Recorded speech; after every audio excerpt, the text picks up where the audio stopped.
Hello there, fellow NPCs. I'm Scythe, and today we're getting back into the house in Fata Morgana. Assento Dele is what I'm going to call it. Not Requiem for Innocence, because we already played that. This is Assento Dele, and we have collected the not dead mummy that is now going to be residing at our mansion until the day he perishes. Yes, we believe that is what's going to happen as Michelle, and Michelle also have a morbid curiosity about what it is to see someone die.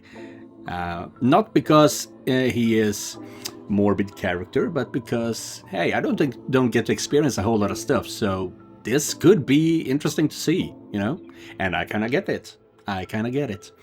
But either way, let's continue. Morgana is not so happy with Michelle. So with that said, let's go. And what exactly do you think you're doing? The witch spoke almost as soon as I stepped into my chambers. I could hear her voice right in my ear, as if she was standing beside me, which was especially jarring as she had been completely absent during my conversation with Imeon. She seemed to know what we had talked about, though, so I assumed she had been spectating from a safe distance. What do you mean? You're hardly the type to take in poor, wandering souls on a whim. You're right, I should have asked you first. This is your house, after all. Half mine, you mean. I should be thankful you let me have half of it. But you are the master of this house. And I... Go on.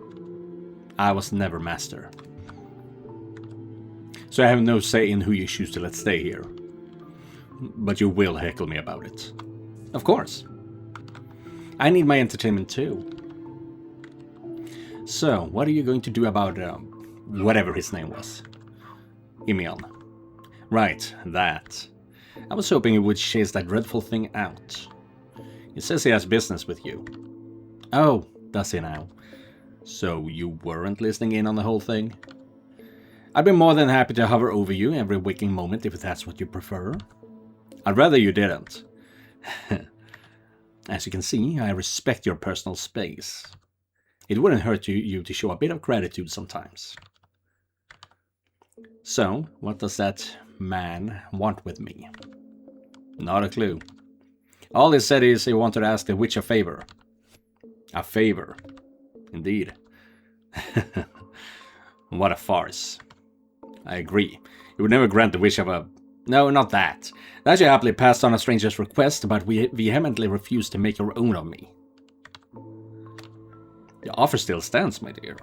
You just say the word and I'll put a curse on your entire family. I've told you repeatedly that I'm not going to ask you to do that. Obstinate as ever, I see. Anyway, I never asked you to grant his wish, only conveyed to you that he had one. He'll be dead in short order regardless. A week or two at most. How tragic of him, betting the last remnant of his life on a legend of the cursed witch, only to be dealt a pair of heartless jokers. In all likelihood, he just wants me to cure whatever disease he has. Why would a witch who deals in curses cure diseases anyway? Now, it's not polite to judge someone by their appearance, my dear. Are you saying you can do it? Maybe, maybe not. Regardless, there is but one thing the two of us can do for him. Watch as the poor wretched life slips away, alone and in the dark.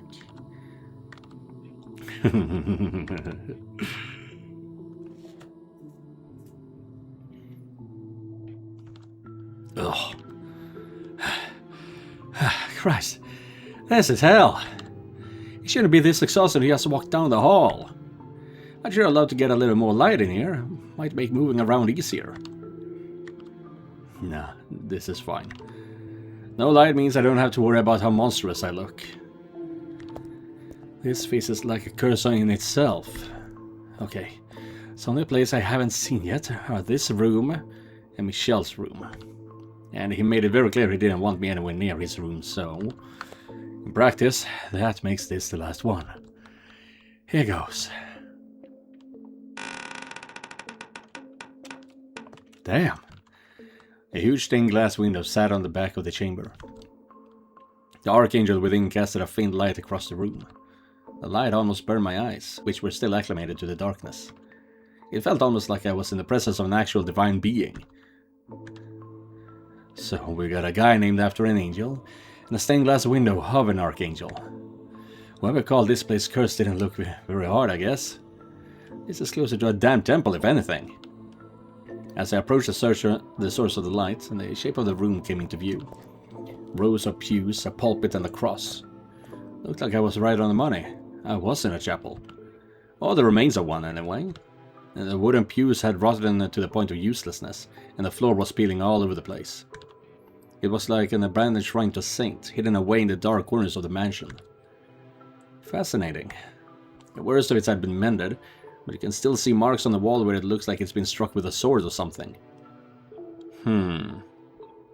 Yes, right. This is most likely where Jacopo were killed. Did a battle take place here? There's splotches of black on the floor. Bloodstains, maybe? There's something on the pulpit too.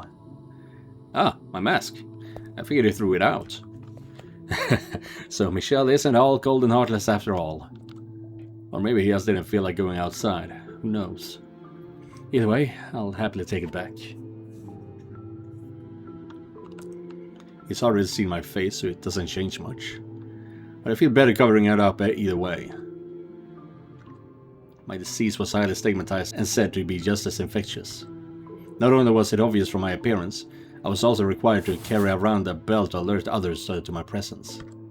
I lost that while wandering through the forest, but up until then, whenever I went into a town or city, I had to ring the bell as I walked. Is that some kind of plague thing? Because I never heard of it, having to wear a bell so that people can avoid you. Is that where a bell... For whom the bell tolls? Is that what that's about? And surprise, surprise, it invited all sorts of dirty looks and people scrambling to get away from me. Churches would sometimes offer me aid, but that was a once-in-a-blue-moon occurrence. Effectively, I'd been through nothing but hell up until now. I hadn't done a damn thing, and yet they treated me like a murderer. In fact, I'd almost bet a criminal didn't get half the crap I did. Just thinking about it killed my mood. He didn't hesitate to touch me, though. Does he not know what I have is contagious or something? I mean, it makes my life easier, at least. And speak of the goddamn devil. Hey, Michel, it's been, what, a couple of hours?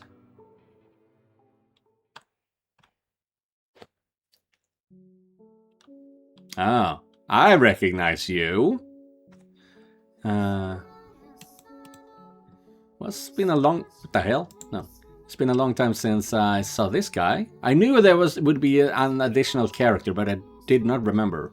So this is the guy, huh?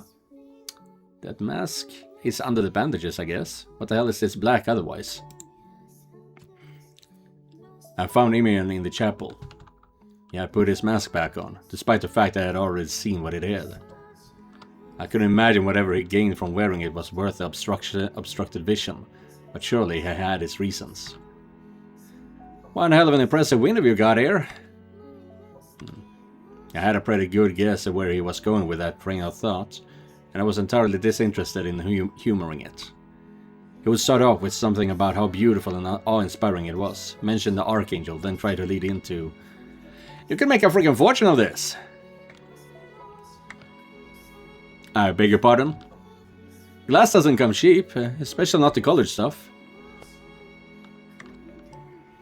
I was thinking if you found the right buyer, you could be rolling in dough. Does he have any idea just how sacrilegious that is? Let me guess, you're thinking, does he have any idea how blasphemous that is? Close, very close. And now you're thinking, can this fella read my mind? I am not. You should say what's on your mind. Otherwise, I'll have just to keep saying it for you. Sorry to disappoint you, but I'm not particularly talkative. I'm not saying you have to yap on for days like me. While what you said was indeed blasphemous, I do not disagree with this sentiment. Oh, really? It's just chunks of glass arranged into shapes. Bingo! There's no actual angel there, just a man's depiction of one. Who are you, anyway? Well, that sure came out of nowhere. And you want me to spill my guts without doing the same for me? My apologies. I have not had a chance to hold a conversation in some time. I see. And you're not obligated to say anything if you do not wish to. I would not answer if you asked me the same. Sounds like we're on the same page then. The more we share, the more uncomfortable it's gonna make it for everyone, so let's keep things the way they are. A nice, cozy distance. I may be curious as all get out about what the hell you're doing out here here all alone in the middle of Frickall, but I won't pry. Alright, I'll tell you what I can. I'm a nomad. Before I got sick, I traveled all across the lands. Added me a nice loot I'd strum as I trotted from place to place, singing songs and pretending I was a troubadour. You were a traveler. I could tell stories of my exploits for days on end if you want to hear them. I'll pass, thank you. Your eyes tell me you're lying, buddy. I'd rather you listen to what I said. War stories over dinner then. Sounds like a date. Now, I got a little question for you if you don't mind. And not about where you came from or anything, I promise. Yes? Why didn't you say anything about my face? I assumed you were going to ask about the witch, not me. Hard not to be curious, you know. Everyone's grossed out by it. He makes a fair point, but even Morgana was taken aback by the sight. I can imagine he would appear monstrous to someone who's led a relatively normal life. He's probably been subjected to less than charitable treatment for it. Which makes me wonder, how is he not drained and jaded by now? I don't understand how he can be so spirited. I have seen the kinds of hardship that can be brought onto someone by their appearance. Ooh, yeah. So what you're saying is, it's nothing new to you. Correct. I did think it a little unusual, but nothing more. I understand your ailment is contagious. What? You knew. Why did you help me then? Why didn't you hesitate to touch me? You carried me into the mansion. You handed me water, all the while knowing you could be infected. I couldn't figure out how to honestly explain my actions. Part of it was me deliberately acting against Morgana's wishes, frustrated by her repeated insistence that I kill him. But the aura of death that hung over him was the biggest factor. There was something indescribably alluring about it. All I'll say is, I would have left you if you were in good health. So it was pity. You got nothing to gain from helping me. I don't have any money, and I'm definitely not a hot babe. It keeps on throwing me off how much they're using modern language in this game. I have no interest in money or women. And to be clear, I didn't bring you in out of the goodness of my heart either. When you said you thought you were a subject for my observation, you were correct. You're here predominantly because I want to observe a withered, half-dead mummy of a man. A mummy, huh? Well, hate to burst your bubble, but I'm just an ordinary guy. Unfortunately so. And here I thought you were only observing me because you didn't know about my disease. Never would I guess it was the other way around. God, you really are one of the most bizarre fellas I have ever met. I was just going to not say anything and keep it to myself. Use this as a chance to stretch my wings, enjoy not just being the unclean for once. Didn't much care either way if you ended up catching it. So the witch has declined your request to speak with her. Not even gonna let me finish, huh? I'll take that as a no apologies necessary then. Well, shit. You have no reason to remain here. I left the bar off the front door for you. Which was my last resort. I saw who knows how many doctors. Not a one could do a thing. Hell, as soon as they saw me, the assholes tried to rob me blind with fees. It'll cost extra because they're putting themselves at risk, they claim. So I traveled to other cities, towns, villages. If dogs weren't gonna do anything, maybe I'd have better luck with regional remedies. Everything from herbal stuff to straight up hocus pocus. No effect, any of it. I have no interest in an apology of him or his life story. So why haven't I turned and left yet? Why am I standing here listening to him talk? All that left for me to turn to was God and the devil. But I figured God would just say, accept your lot in life. Shrug his shoulders and tell me to die in a ditch. But I wanted to live. Even looking like that. Damn right. So what? Do you believe that if you tough it out, one day your valiant efforts will pay off? That there is a light at the end of the tunnel? Because that's all a fairy tale nonsense. Alright, the real world doesn't work like that. We just tell ourselves it does because it makes it easier to get through the day.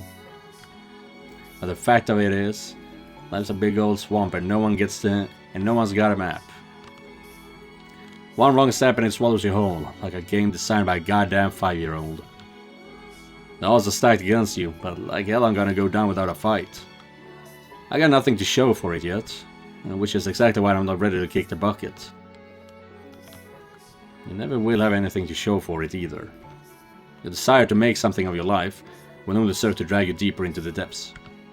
The more you tell yourself you can, the greater your pain when you realize you can't. Sounds a hell lot of like you're speaking from experience, buddy. As I said, the witch will not be seeing you. You would do best to look elsewhere to fulfill your dying wishes. You never know, bud. Tomorrow's another day. Maybe she'll be in a more accommodating mood then. But I'm sure not gonna let the one measly no get the better of me. The witch, Morgana, is a sadistic woman. If she reveals herself to you, it will only be to torture and kill you. Can't say death much scares me these days. It's knocking on my door regardless. And you can never say for sure. Every woman got at least 2 masks she switches between. Maybe she'll pick a friendlier one for me than she does for you. You're a damn fool if you believe that. And she's a witch. Even if she would hear you out, she doesn't have the power to heal you. Ruin and destruction is her singular desire. I have to ask, all you want from me is to watch me die, right? So what do you have to gain from warning me about the witch? Doesn't worrying about me run counter to your own wishes? I'm hardly worried about you. Could have fooled me.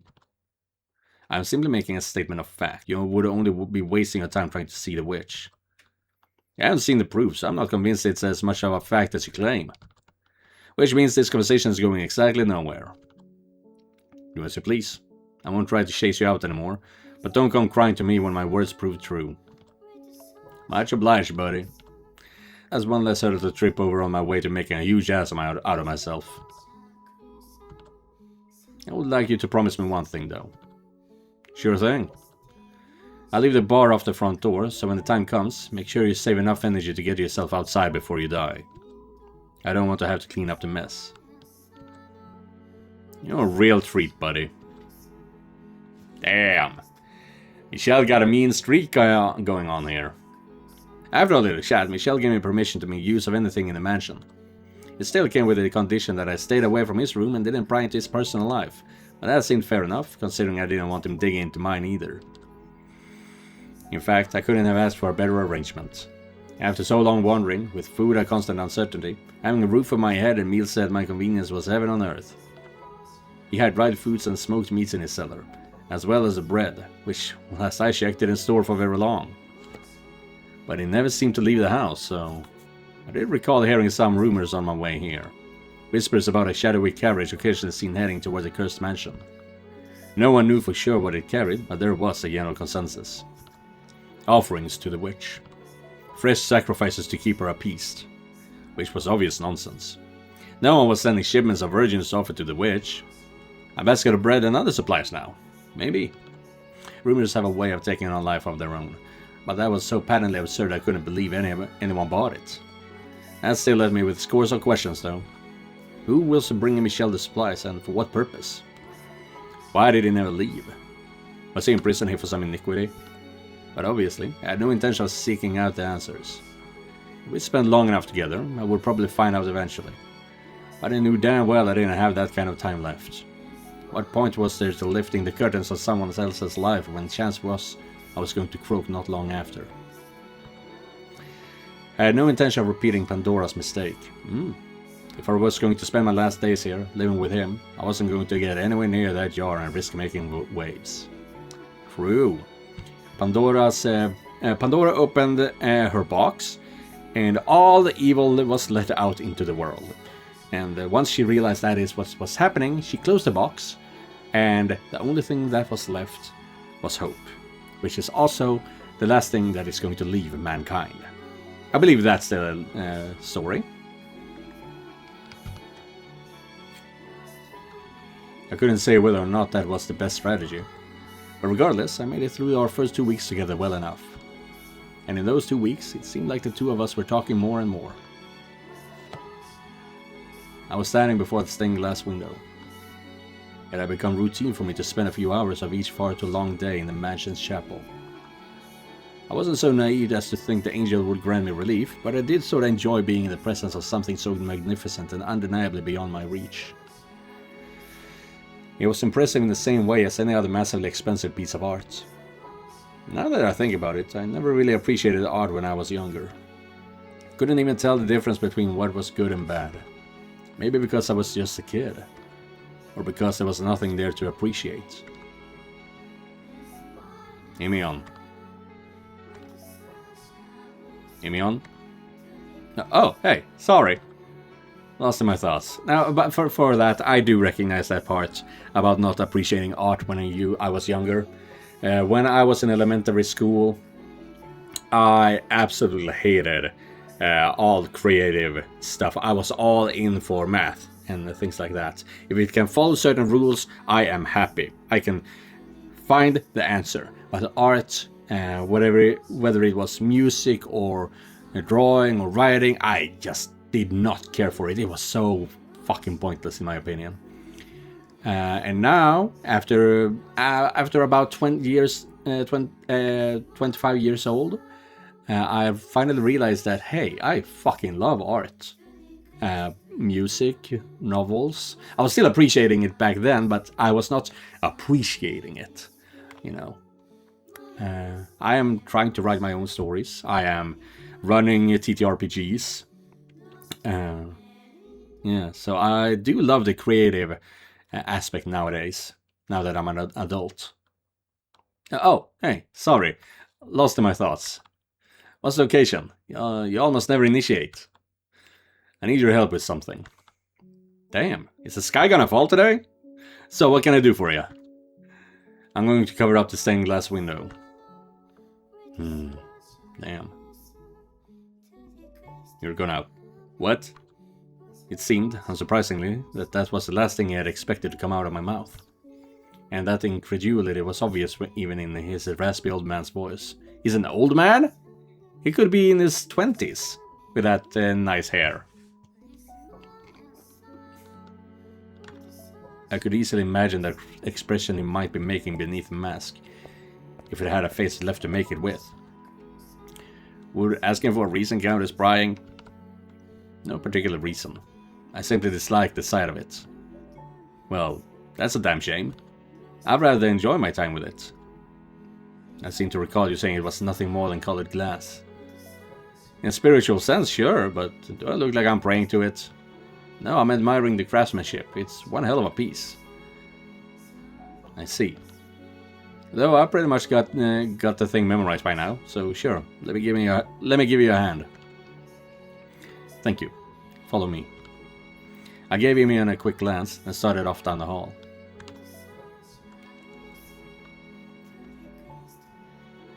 I walked at a relaxed pace because as much as he tried to hide it, he was visibly more sluggish than 2 weeks prior. Even breathing seemed to be an endeavor for him. As I walked, I made sure he was keeping up by the sound of his footsteps, but never once did I turn back to look. Facing away, I said, "You didn't have to come along." "Excuse me? You're the one who asked me to." Don't you think it's a bit inconsiderate to ask someone in your condition to do hard physical labor?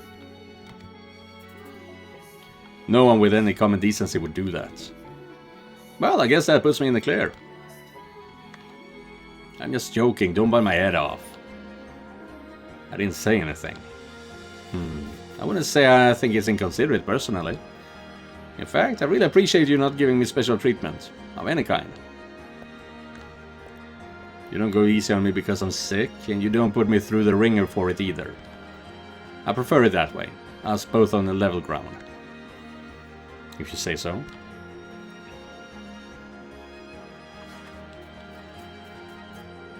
I know I just said I appreciate you not going easy on me, but this is a bit much, don't you think? And holy hell, this room's 10 times mustier than the rest of the joint. I got it! This is a real freaking roundabout way of murder, isn't it? I told you that you didn't have to help. Two of us were looking down on an old weathered bundle of cloth that had been in the mansion longer than even I had.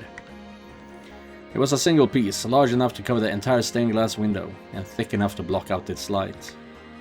Fabric was far heavier than most people realized, and something this thick and tightly woven was going to weigh a ton. I knew I wouldn't be able to carry it to the chapel by myself. You're free to head back to your room. I'll do it. I'm not backing out now. Besides, there's not a chance in hell you're getting this up there alone. It's not that long of a walk from here to the chapel, I think. Alright, let's do this.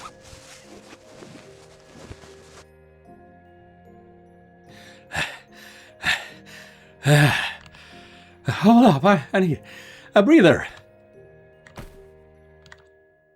What? Hey, don't drop it without warning me, asshole! And quit trying to act like you're hot shit. I can see you're just as winded as me. What do you know? I'm perfectly fine. Someone is out of shape. You're the last person I want to hear that from. Hey now, at least I have an excuse. You're in perfect freaking health. And look at me, I'm half dead here. Before I got sick, I could run for 24 hours straight, no problem. Alright, let's get going. Are you deaf?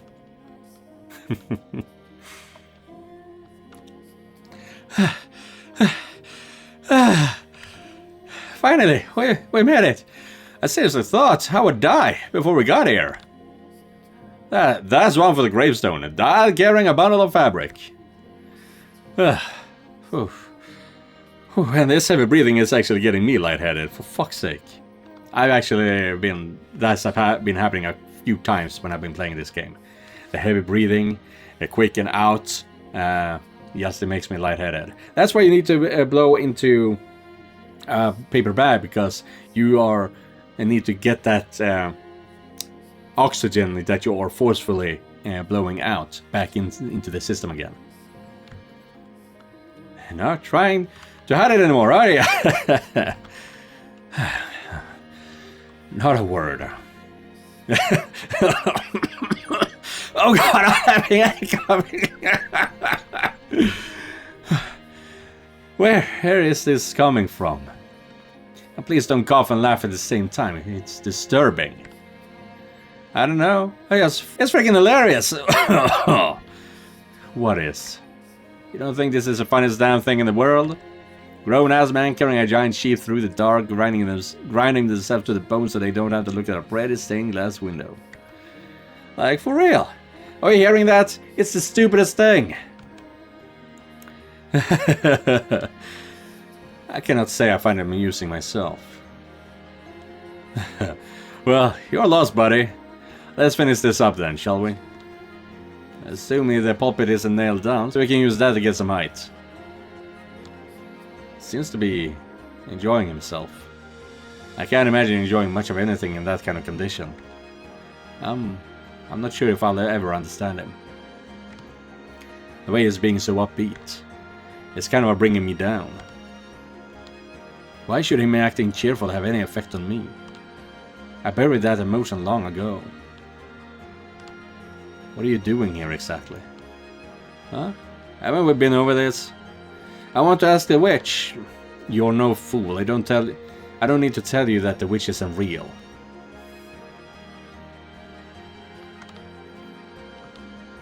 For the past 2 weeks, I let Imian explore the house as he pleased. He had likely seen everything but my chambers by now.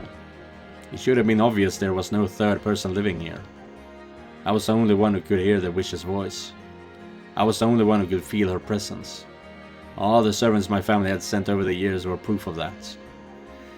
She may have existed for me, but from his perspective, there was no meaningful difference between that and her not existing at all. Remember what I said in the storeroom? There's not a chance in hell you're getting this up there alone. If you still believe the witch was real, if you still believe there was a third person living in this mansion, you wouldn't have said that. What do you want from this place? Somewhere to die? Do you want me to make this your final resting place? Someone's feeling talkative today. This isn't funny. It's comfortable here. There's a warmth to the darkness. It doesn't reject me for being impure. Impure. That's what everyone says about me. I have no say in the matter. I have an impure disease, so that makes me impure. I think it's story time. What do you say? This time, we'll go into a little more details. My life was set. I had dozens of friends and a wonderful, loving family. I didn't bother with the family business, instead spending my days wandering. But on one of my trips, I got sick, and I got scared. So I rushed back home, wanting nothing more than to see my family and friends again. But when I got there, no one recognized me as me. They called me a demon impersonating their Imeon. A demon. It says the Bollinger family has no need for a demon child. That you're a mark of shame on our name. When did Georges say this? So he's going to have you executed. They came to the consensus that the real Imeon was still off traveling. They wouldn't accept me for who I was just because I didn't look like what they thought I should. What does that have to do with my question? Basically, what I'm saying is, there's not many people who are willing to see the truth. The truth? That I am who I say I am. That I am Imeon. Not some evil doppelganger. The only person who sees me as an ordinary fellow is you, Michelle. I do not agree with Father's decision. I do not want to lose you. I don't think you're a demon child. Don't misconstrue apathy for... I don't care why. All that matters is that you do. You see me for who I am, and that's the most amazing feeling. I haven't done anything to warrant that reaction. And if there's one thing I can tell you, it's that it's foolish to rely on anyone for emotional support. Don't blindly put your trust in me, and don't expect anything out of me. Please. Like I said, I don't care why. As I stood there in silence, Imeon's laugh echoed off the chapel's walls. He then climbed onto the pulpit, which was probably brutal on its joints, though he didn't show it, crossed his legs, and looked up at the glass angel. His arms were on as thin as twigs, his voice raspy as an old man's, his hair devoid of all sheen, his entire body deteriorating. Even the most callous of men would cringe at the piteous sight. Yet he sat there with his head held high, a smug smirk on his face. For a split second, the thought crossed my mind that if the name Michelle didn't belong to me, but to him instead, he would have been able to just laugh off that painting. And as soon as I caught myself, I froze. Back to your question. What do you think? Why do I want to stay here even though the witch doesn't exist? I knew what he wanted me to say, and I knew that I couldn't. I hadn't done a single thing to deserve that from him. What he felt was disproportionate to reality. Silent treatment again? You figured it out though. I know you have. Yes, there's your answer. If I were even half of what I used to be, I'd love to drag you out of this house, kicking and screaming. Travel far and wide together. Find a place you feel more at home than anywhere else in the world. Be nice, wouldn't it? Leave me out of your fantasies. You could only think that way because it led to such a cushy life. That may have come crashing down when he got sick, but only someone who had been well off would ever think that there was hope to be found outside.